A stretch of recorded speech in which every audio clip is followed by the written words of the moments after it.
Hello everyone, મારું નામ મુર્તુઝા પતરાવાલા છે. મેં ગવર્મેન્ટ પોલિટેકનિક દાહોદમાં ભણું છું. મારી બ્રાન્ચ ઇસી છે. આજે મેં અહીંયા પ્રેઝન્ટ કરું છું એક ટૉપિક સીપીડી. પહેલું તો ટૉપિક મારું પોઈન્ટ છે કે વોટ ઇઝ સીપીડી. સીપીડી મતલબ કન્ટ્રીબ્યુટર પર્સનાલિટી ડેવલપમેન્ટ. આ કન્ટ્રીબ્યુટર મીન્સ મતલબ એક નોર્મલ ડૉક્ટર છે અને એક કન્ટ્રીબ્યુટર ડૉક્ટર છે. એક નોર્મલ ડૉક્ટર શું કરશે કે એના પેશન્ટને ચેક કરશે, એવું હશે તો પ્રિસ્ક્રિપ્શન્સ લખશે અને એમ કહે છે કે આ બહાર જઈને મેડિકલ પરથી લઈ લેજો. અને એક કન્ટ્રીબ્યુટર ડૉક્ટર એમ હોય છે કે જે પેશન્ટ્સને બરાબર ચેક કરે છે, પૂછે છે શું પ્રોબ્લેમ છે તમારે, પછી એના પાસે જે મેડિસિન્સ અવેલેબલ છે પહેલાં એને રિફર કરે છે અને પછી પ્રિસ્ક્રિપ્શન લખીને એમ કહે છે કે બહારના મેડિકલ પરથી આ લઈ લેજો.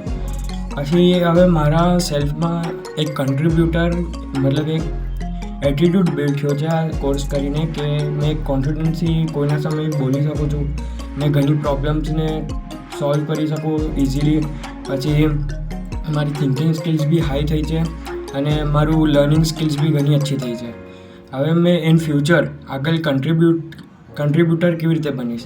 હમણાં તો મેં સ્ટુડન્ટ્સ છું, મતલબ મેં હમણાં કન્ટ્રીબ્યુટ એમ કરી શકું છું કન્ટ્રીને કે હમણાં કોઈ અવેરનેસ પ્રોગ્રામ હોય તો એનામાં મેં પાર્ટ લઈ શકું છું, કોઈ બીજો કોર્સ સાથે કરી શકું છું મારા સ્ટડીઝના સિવાય, કે પછી વોટિંગના બારામાં કોઈ એવું હોય કે એમના વોટિંગ કેમ નહીં કરતા પીપલ્સ તો એના બારામાં અવેરનેસ ફેલાવું. પછી હમણાં ક્રિમિનલ કેસીસ એકદમ વધી રહ્યા છે ઇન્ડિયામાં તો એના બારામાં અવેરનેસ કરવું. એ બધા મારા સ્ટુડન્ટ્સના કન્ટ્રીબ્યુટ મેં કરી શકું છું એઝ અ સ્ટુડન્ટ્સ. હવે મેં ઇન ફ્યુચર અગર કોઈ બિઝનેસમેન બનીશ કે કંઈ બી હશે એવું કે મોટો પર્સન બનીશ, મેં અગર મારા પાસે રૂપીઝ મતલબ ઇકોનોમિકલી મેં ફિટ હોઈશ તો મેં એમ કન્ટ્રીબ્યુટ કરીશ કે નીડી પીપલને જે જરૂરત હશે એ આપીશ. પછી બીજા લોકોની મદદ કરીશ, જેને એમ્પ્લોયમેન્ટ નથી મળતું એને એમ્પ્લોયમેન્ટ આપીશ. આ બધું મેં મારા સીપીડી કોર્સથી શીખ્યું છે. Thank you.